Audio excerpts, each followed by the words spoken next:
美国联准会18宣布利息要降1码，联邦基金利率是降到4.25%到4.5%之中间，和外界约同款，这是连续第3届调降利率啊。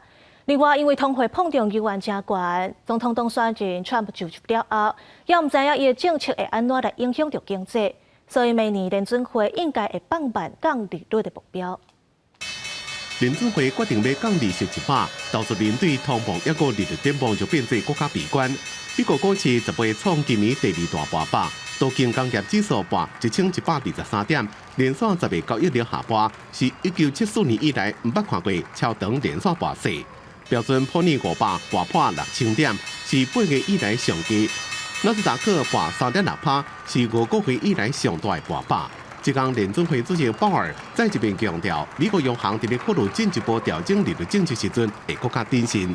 Inflation has eased significantly over the past 2 years, but remains somewhat elevated relative to our 2% longer run goal. The economy is strong overall and has made significant progress toward our goals over the past 2 years.